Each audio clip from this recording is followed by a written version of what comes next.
Hey, what's up, everyone? Okay, so I haven't done an update in like 2 weeks, and so I just figured that I'd do this.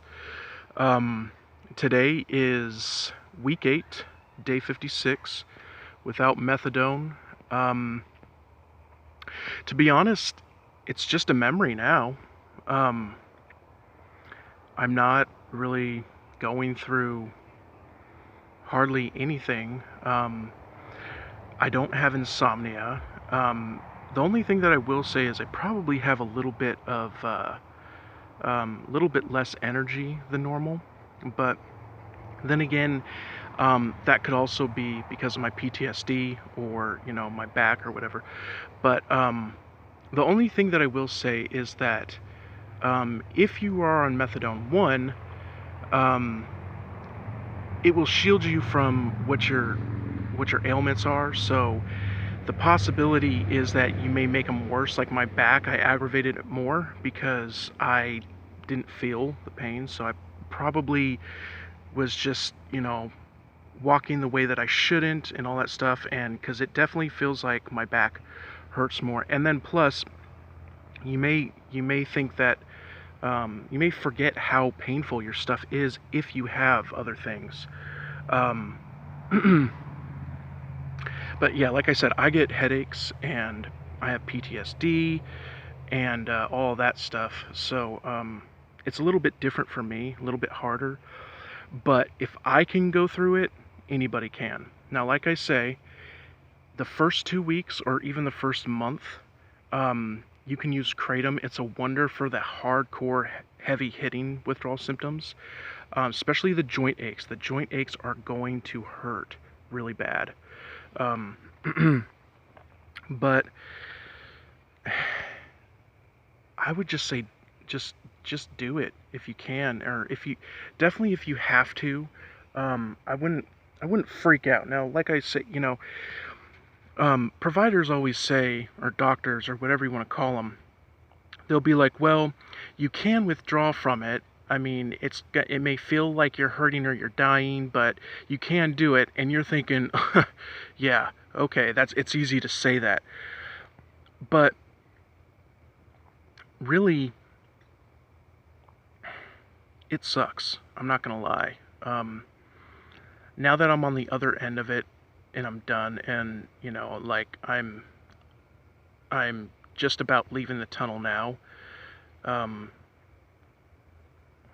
it's it's hard to truly recall like how bad that situation was.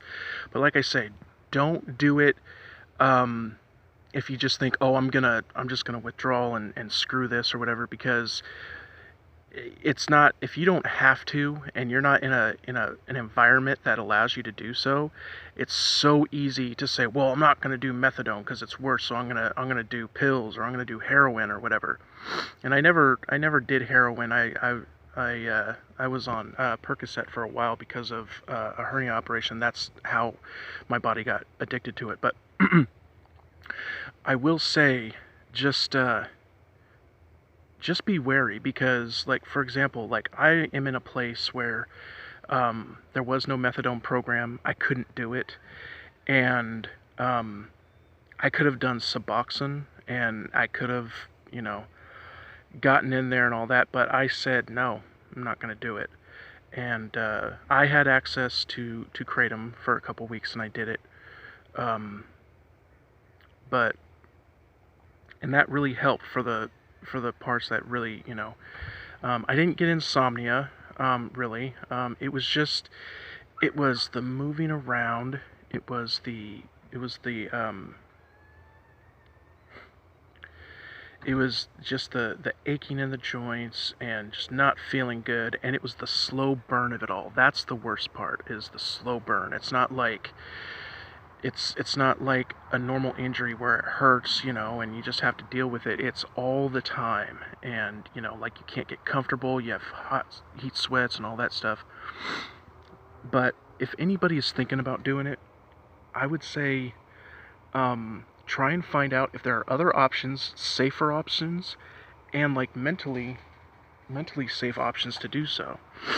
Um, because especially if you're on methadone, because you're an addict, you're gonna run to anything that you can get your hands on when you're going through this. I it was like being down here was like being chained to a bed where there was nothing in sight, and I thank God that it happened. I was